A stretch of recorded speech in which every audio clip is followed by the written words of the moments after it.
느헤미야 말씀은 당시 세계 최강국으로 비상한 페르시아 제국의 네 번째 왕이었던 아닥사스다 왕의 통치 20년 때 벌어지기 시작한 사건을 우리에게 소개하고 있습니다. 이때 일찍이 바벨론의 포로로 붙잡혀 왔던 느헤미야는 여러 가지 고생 끝에 왕의 술 관원장이 되었습니다. 아주 중요한 요직에 오르게 되었죠. 느헤미야 개인적으로는 그런 대제국의 요직에 오르면서 어찌 보면 참 성공한 인생이다라고 생각할 수도 있습니다. 그래서 부유한 삶을 누리고 남부럽지 않게 그곳에서 호의, 호식을 취하며 그런 많은 영광을 누릴 수도 있었습니다. 하지만 그에게는 감출 수 없는 고민이 하나 있었는데요. 나라를 빼앗긴 자로서 여전히 고국에 대한 걱정이 남아 있었습니다. 그러던 중 고국 유다에서 자신의 형제들 중 하나인 하나니로부터 조국의 소식을 듣게 됩니다. 사로잡힘을 면하고 남아있는 자들이 그 지방 거기에서 큰 환난을 당하고 능욕을 당하며 예루살렘 성은 허물어지고 성문은 다 불탔다라는 이야기를 듣게 되죠. 그 말을 들은 느헤미야의 반응은 4절에 소개하고 있습니다. 우리 4절을 같이 한번 읽겠습니다. 시작. 내가 이 말을 듣고 앉아서 울고 수일 동안 슬퍼하며 하늘의 하나님 앞에 금식하며 기도하여. 울고 수일 동안 슬퍼하며 금식하고 기도했다라고 이야기하죠. 6절에 보면 주야로 기도하겠다라는 작정을 하고 이 이유로 그렇게 계속적으로 기도하는 모습을 보게 됩니다.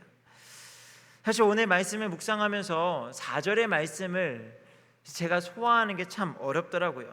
4절에서 아무리 생각해도 공감과 어떤 넘어가는 것이 참 많이 어려웠습니다.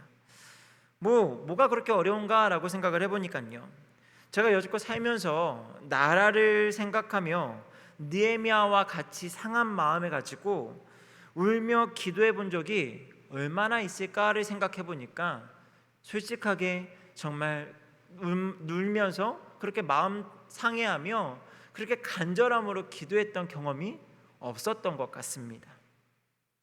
이 설교를 준비하면서도 이 느헤미야의 말씀을 여러 번 묵상했지만 이번에도 다시 한번 느헤미야의 말씀을 보면서 내가 정말 어떻게 하면 이 말씀 이후에 설교를 전하고 난 이후에도 정말 그와 같은 마음으로 나라를 생각하고 걱정하는 마음으로 슬피 울며 금식하고 간절하게 기도할 수 있을까? 사실 여전히 제 안에 많은 물음표가 남겨져 있습니다. 제 나름대로 이런 변명을 대기도 하더라고요. 하나님, 지금은 나라를 빼앗긴 상황이 아니지 않습니까? 적어도 만약 저도 느헤미야와 같이 나라를 빼앗긴 상황이라면 저도 아마 느헤미야처럼 눈물을 흘리며 간절함으로 기도할 수 있지 않을까 생각을 합니다. 하지만 하나님, 지금은 그와 같은 상황이 아니잖아요. 지금 경제 대국의 반열에 올라가지 못한다라고 이야기하며 무언가 나은 삶을 살아가고 있는 것 같은 우리나라를 생각하며 그렇게 기도하는 것이 피부에 크게 와닿지가 않는다라고 속으로 변명을 하고 있었던 것 같습니다. 아니면 당시 느헤미야가 걱정했던 건 단순한 나라, 이스라엘이라는 나라가 회복되는 것, 유다라는 나라가 회복되는 것 정도의 그 어떤 모습이 아니라 하나님을 섬기는 신앙 공동체가 바르게 세워지는 것들을 꿈꿨기 때문에 그렇지 못한 것 가운데 마음 아파하며 여호와 하나님께 부르짖는 그런 마음이지 않나라는 생각도 해보았습니다. 그런 마음을 제가 이 대한민국에서 갖는 것이 쉬울까요? 우리나라는 종교의 자유가 있는 나라로서요, 기독교 인구가 2015년 통계에 보면 20%가 채 되지 않습니다. 근데 그 20%가 채 안 되는 인구 중에서도요, 이단과 다른 사이비 종교들의 숫자를 다 포함해서 20%가 되지가 않아요. 그러면 제대로 하나님을 믿는 사람들의 숫자는 훨씬 더 적을 거다라는 것이 많은 사람들의 예상입니다. 그러니 하나님, 이 나라는 거룩한 하나님의 나라가 아닙니다 라고 생각하며 저는 하나님 앞에 그렇게 슬피 울며 금식하며 기도하지 않는다라고 변명하고 있는지도 모르겠습니다. 그러니 울기는커녕 하나님 앞에 금식하며 기도하는 일은 어떤 특별한 구국 기도회라든가 어떤 특별한 일이 있지 않으면 저에게는 나라를 생각하며 슬피 울며 금식하는 일이 참 공감되지 않는 모습이다라는 거죠. 그러니 아무리 말씀에 묵상하고 묵상해도 오늘 말씀, 특별히 4절이 마음에 깊이 와닿지가 않았습니다. 하지만 말씀을 계속적으로 묵상하다 보니요, 하나님께서 저에게 주시는 감동은요, 하나님께서 이 느헤미야의 말씀을 성경으로 채택하시고 이 말씀을 읽는 이스라엘 유다 사람들뿐만 아니라 오늘날을 살아가는 수많은 그리스도인들이 무엇을 하나님께서 원하시는가를 생각할 때 나라를 위해서 기도하는 것을 하나님께서 누구보다 간절히 원하신다라는 것을 알게 되었습니다. 그리고 그것이 단지 하나님께서 우리에게 원하시는 모습이 아니라 그것이 우리의 신앙에도 큰 유익이 있다라는 것을 알게 되었습니다. 왜 그렇습니까? 우리가 이 나라를 생각하며 기도하고 하나님 앞에 이 나라를 올려드릴 때에 우리가 이 땅에서 지상국가를 섬기는 것, 이것을 통해서 우리의 신앙에 어떠한 유익이 있는가 하면요, 하나님께서 우리로 하여금, 믿는 자들로 하여금 하나님의 나라를 꿈꾸게 하시고 하나님의 나라에서 왕이신 하나님을 높여드리는 데에 그런 연습과 훈련과 준비를 시키신다라는 거예요. 하나님께서 이 땅의 통치자와 권세자들을 하나님께서 세우셨다라고 이야기합니다. 그 가운데 이곳에서 우리가 국민으로서 살아가는 가운데 나라를 위해서 기도하고 공동체 의식을 세워가는 것은요, 하나님의 나라를 세워가는 데 있어서 우리에게 아주 큰 의미가 있다라는 것을 말씀하고 있다라는 거죠. 그래서 오늘 말씀을 통해서 우리가 나라를 위해 기도하는 그리스도인들이 되기를 소망합니다. 누구보다 나라를 위해서 걱정하고 마음 아파하며 간절함으로 하나님 앞에 기도할 수 있는 우리가 되기를 바라는데요, 그러한 모습 가운데 오늘 말씀을 통해 세 가지의 은혜를 짧게 나누고자 합니다. 첫 번째는요, 나라에 대해서 관심을 갖는 저와 여러분이 되었으면 좋겠습니다. 이게 참 너무나 당연할 수 있어요. 나라에 대해서 관심을 안 갖는 사람이 어디 있는가라고 생각할 수 있지만 정말 여러분은 나라에 대해서 큰 관심을 가지고 계십니까? 한 나라의 대통령이 되어서 수많은 국정을 운영할 때에 우리가 생각하는 것보다 한 나라의 대통령으로서 나라의 전반적인 일들을 돌아봐야 하는 일들이 정말 적지 않다라는 기사를 본 적이 있습니다.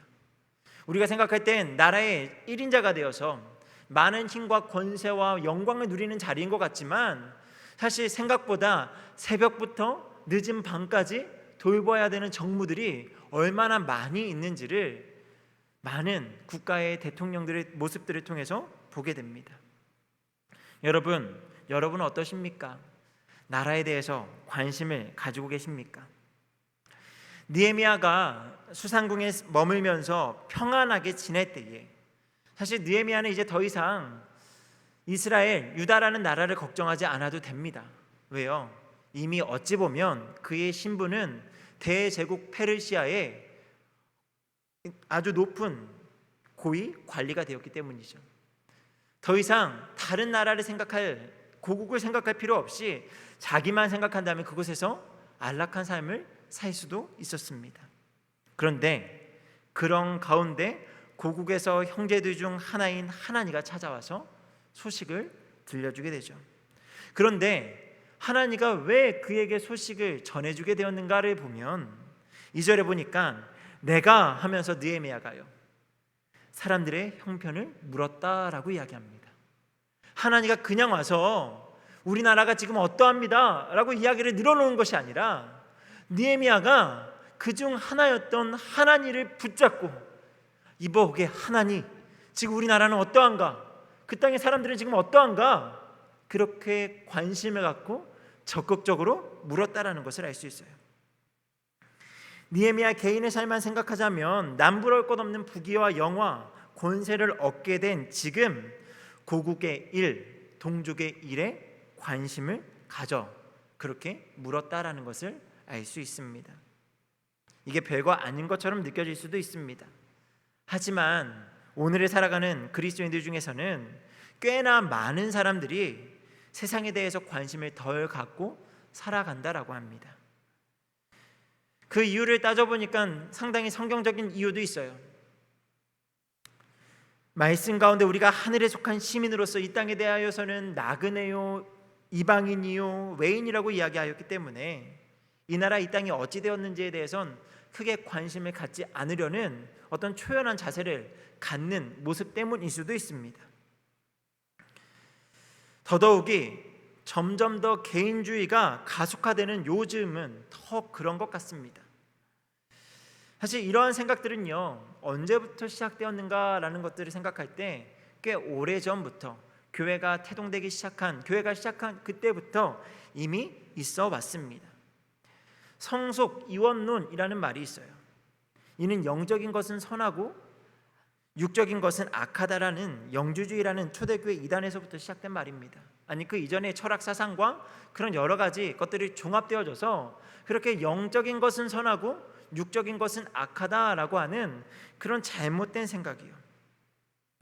이러한 생각들이 오늘날에 이르러서는 조금 말을 바꾸어서 교회는 거룩하고 세상은 이미 타락하였으니 세상에 대해서 관심을 갖지 말자라는 식으로 변화되어져 왔습니다. 여러분은 어떠십니까? 교회와 하나님에 관한 일에 대해서는 적어도 열심을 갖고 있지만 나라와 민족에 대해서는 어떠한 마음을 가지고 계신가요?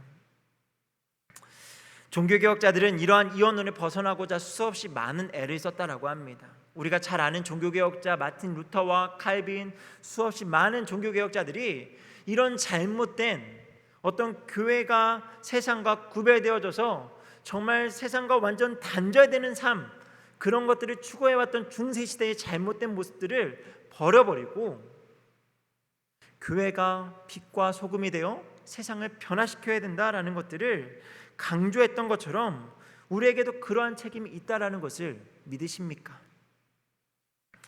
이원론적 사고가 아닐지라도 우리 개인의 삶이 바쁘다 보니 국가에 대해서 별 관심 없이 살아갑니다. 나라 부채가 나날이 쌓여가고 있다고 해요. 역대 최고치를 계속적으로 경신하고 있습니다. 당장 내 빚이 아니기 때문에 지금 당장 국가가 빚을 내어서 코로나 재난지원금을 또 한 번 더 푼다 하면서 그것들을 받는 것, 내가 얼마를 받는 것에만 관심이 있을지 모르겠지만 그것이 다 국가 빚이 되는 것이 아닌가요?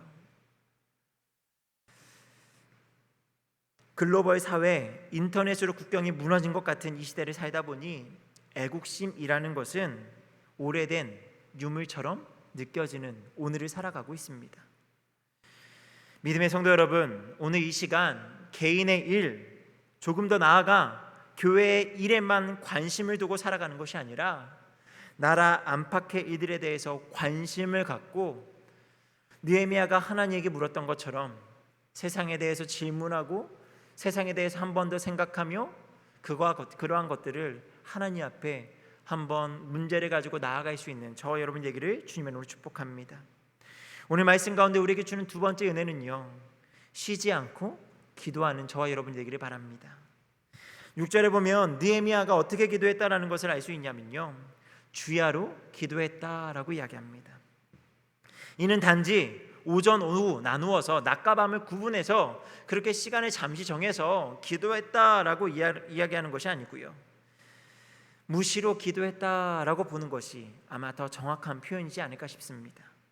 시간을 굳이 구분할 필요 없이 시간을 가리지 않고 낮이든 밤이든 나라를 위해서 기도하겠다라는 느헤미야의 결단이고요, 실제로 아마 그렇게 기도한 느헤미야의 인생이지 않을까 싶습니다.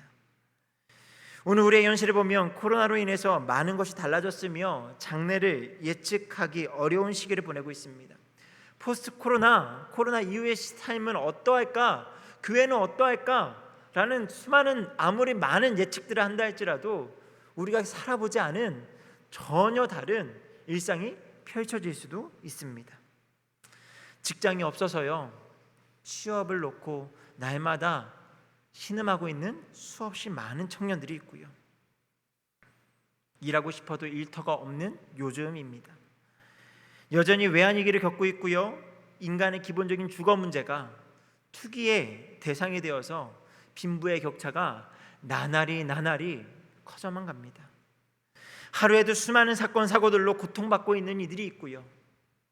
알게 모르게 수많은 사람들이 그것과 관련되어져서 눈물을 흘리고 있습니다. 정치권에서는 나라를 어떻게 하면 잘 다스릴 수 있을까, 바르게 세울 수 있을까를 생각하기보단 당리당략을 앞세워서요, 사람들의 피로를 잠시 채워주어 표몰이를 하고자 하는 정치인들만 늘어가는 것 같이 그렇게 느껴지는 것이 요즘입니다. 또한 담임 목사님께 설명하셨듯이 차별금지법이 발의되었는데 이전에 어느 때보다 이 지금 차별금지법에 대한 국회의 어떤 논의와 진행되어지려 하는 그 과정들이 이전보다 더 심각하다라고 이야기를 해요.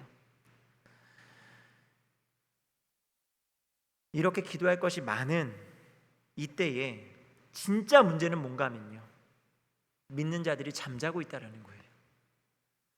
나라와 민족이 정말 큰 어려운 가운데 있는데 느헤미야와 같이 쉬지 않고 기도하는 믿음의 그리스도인들이 잠자고 있다는 겁니다. 저를 비롯해서 이 자리에 앉아 있는 저와 여러분들이 혹시나 나라를 위해서 기도하는 것을 멈추고 있다면 그것이 진짜 문제가 아니겠습니까? 믿음의 성도 여러분, 오늘 이 시간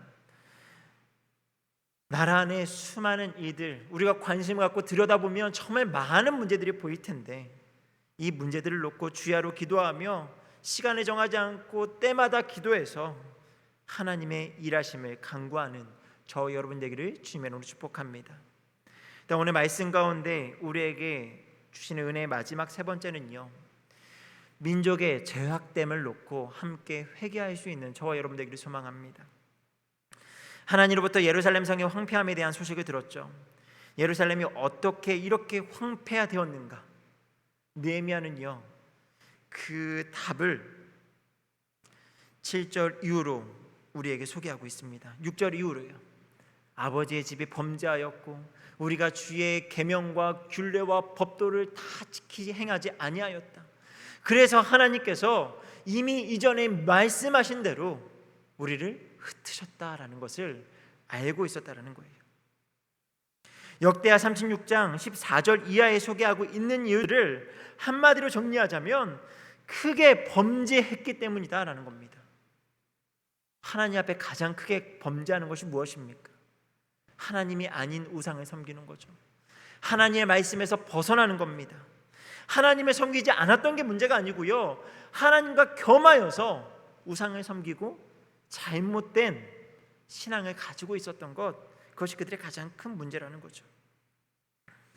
그러나 하나님께 자기 백성을 아끼사 만회할 기회를 주시고자 하나님의 사신들을 부지런히 보내어서 백성들에게 이르게 하셨는데 그 모든 모습이 정말 허사가 될 만큼 그렇게 수많은 사람들이 그 하나님의 사자들을 비웃었기 때문에 이와 같은 지금 나라의 어려움을 겪고 있다라는 것을 느헤미야는 알고 있었습니다. 여러분, 원인을 진단하지 않고는요 결코 새로운 일을 행할 수가 없습니다. 느헤미야는 그런 이 지금 모든 일들이, 자기가 당하고 있는, 우리가 함께 겪고 있는 이 모든 일들이 왜 이렇게 되었는지, 왜 예루살렘 성벽이 무너졌고 우리가 이방 땅으로 끌려와 살고 있는지를 너무나 정확하게 알고 있었습니다. 그렇기 때문에 그는요, 그가 해야 하는 분명한 일을 시작합니다. 그것이 무엇입니까? 바로 회개의 기도예요. 우리 6절과 7절의 말씀을 같이 한번 읽도록 하겠습니다. 6절과 7절입니다. 시작. 이제 종이 주의 종들인 이스라엘 자손을 위하여 주야로 기도하오며 우리 이스라엘 자손이 주께 범죄한 죄들을 자복하오니 주는 귀를 기울이시며 눈을 여시사 종의 기도를 들으시옵소서. 나와 내 아버지의 집이 범죄하여 주를 향하여 크게 악을 행하여 주께서 주의 종 모세에게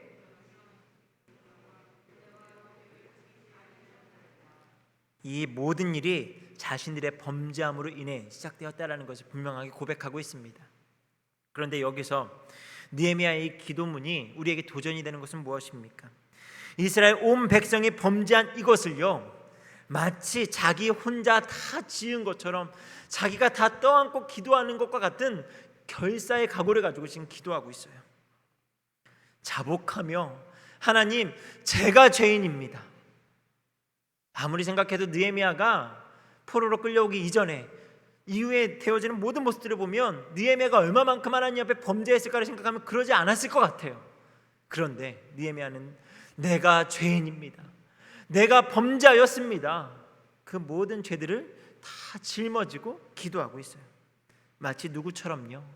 예수님처럼요. 예수님께서도 하나 죄가 없으신 순결하신 예수님께서 이 땅의 모든 사람들의 죄를 대신 짊어지시고 하나님께 중보자가 되셔서, 하나님과 우리 사이의 중보자가 되셔서 우리의 죄를 가지고 기도하셨던 것처럼 그렇게 기도하고 있다는 거죠. 여러분,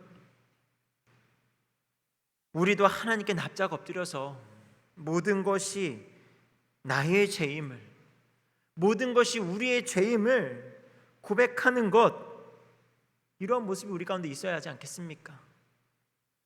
적어도 아마 세상의 수많은 사람들보다 이 자리에 앉아 계신 저와 여러분들은 아마 그들처럼 많은 죄를 짓지 않았을 거라고 생각을 합니다. 그럼에도요, 저와 여러분이 자복하고 납작 엎드려서 기도하는 것, 그것이 우리의 사명이고 그것이 교회의 사명이 아닐까요?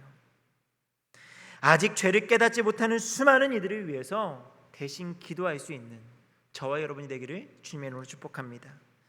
말씀에 들어가겠습니다. 오늘은 6.25 전쟁이 벌어진 지 71년이 지난 날입니다. 민족 성전의 비극이 오랜 시간이 지나 흐릿해지고요, 그날의 아픔을 겪은 분들이 많이들 세상을 떠나셨습니다. 하지만 여전히 우리는 그날의 아픔을 알고 있고 여전히 현재 진행형으로 지구상 유일한 분단 국가라는 상황 속에 살고 있습니다. 우리가 비록 많이 무뎌졌지만 여전히 불안한 환경 속에 살아가고 있어요. 또한 앞서 잠시 이야기 드렸던 것처럼 이 나라 안에는 수많은 문제들에 둘러싸여 있어서요, 옴짝달싹 못할 만한 수많은 일들이 있습니다. 또 우리나라뿐 아니라 전 국가적으로, 전 세계적으로 코로나의 상황이 여전히 확산되어져 가고 있죠. 이제 백신을 맞으면 좀 나을 것 같이 다 생각하고 있는데, 또 최근에 뉴스를 보면 델타 바이러스라는 게, 변이 바이러스라는 게 또 다시 기승을 부려서 다시 수많은 사람들이 두렵게 하고 있습니다. 근데 진짜 문제는 뭐라고요? 교회들이 잠자고 있다라는 거예요. 우리가 기도를 멈추고 있다라는 겁니다. 오늘 느헤미야의 모습을 통해서 우리가 나라에 대해서 더 많은 관심을 가질 수 있기를 바랍니다. 쉬지 않고 계속적으로 나라를 위해서 기도하는 저 여러분 되기를 소망합니다. 죄악됨을 놓고 우리가 자복하며 하나님, 내가 죄인입니다, 우리가 죄인입니다 고백하며 그렇게 하나님 앞에 회개의 기도를 올려드리기를 소망합니다. 그리하면 우리의 기도를 들으시고 하나님께서 이 땅을 회복시켜 주실 것을 믿고 고대하며 오늘 함께 기도하며 나아가는 이 밤이 되기를 주님의 이름으로 축복합니다. 우리 하나님께 찬양하면서 기도하는 시간을 갖기 원합니다.